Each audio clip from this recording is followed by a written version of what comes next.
Нет, еще немного. Нет, еще не скоро. Вдоль дороги по тропинке до того столба. Надо ведь еще дойти до туда. Этот длинный путь еще прожить. Может ведь еще случится чудо. Где-то я читала. Может быть, жить, потом не жить. Что это значит? Видеть день, потом не видеть дня. Это как? Зачем старуха плачет? Кто ее обидел? Жаль меня? Почему и жаль меня?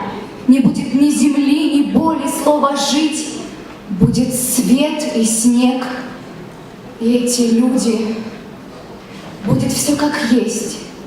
Но может быть, если мимо виселицы прямо все идти к востоку, там Москва. Если очень громко крикнуть «Мама!», люди смотрят. Есть еще слова. Граждане, не стойте, не смотрите. Я живая, голос мой звучит. Убивайте их, травите, жгите. Я умру, но правда победит. Родина! Слова звучат, как будто это вовсе не в последний раз. Всех не перевешать! Много нас! Миллионы нас! Еще секунда, и удар наотмашь между глаз. Лучше бы скорей. Пускай уж сразу, чтобы больше не коснулся враг. И уже без всякого приказа делает она последний шаг. Смело поднимаешься сама ты, шаг на ящик, к смерти и вперед.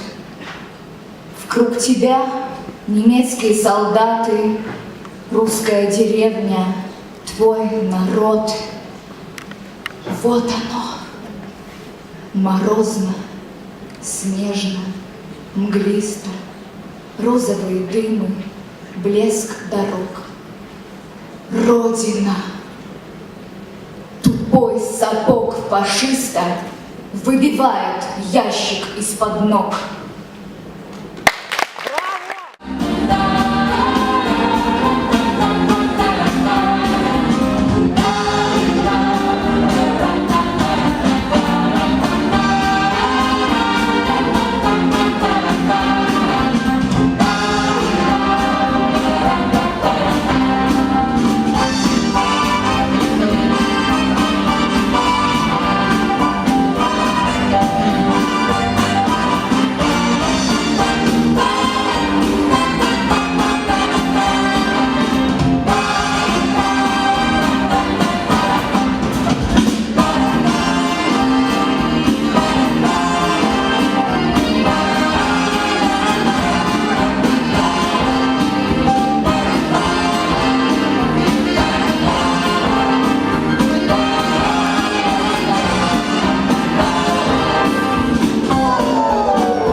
Лебединой студии бального танца Таврической академии.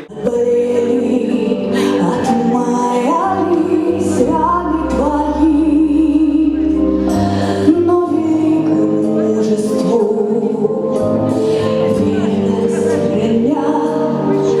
Ты стоишь и молчишь у святого огня. Ты же живешь отсюда, хоть сто раз умирай, хоть друзей гори, и хоть нас не стреляй. Отчего же ты занят на сердце ладонь, а в глазах ключе ищет вечный огонь?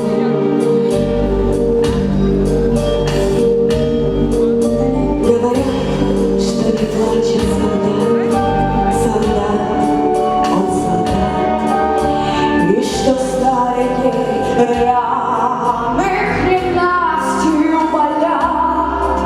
Но вчера было солнце, и солнце с утра. Что ж ты плачешь, солдат, у святого костра? Ты же выжил, солдат, хоть сто раз умирай, хоть друзей гори, и хоть нас не стреляй.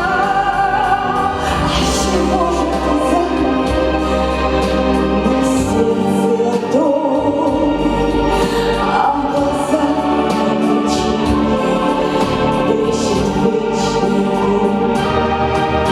Посмотри же, солдат, это юность твоя у солдатской могилы стоят сыновья. Так о чем же ты думаешь, старый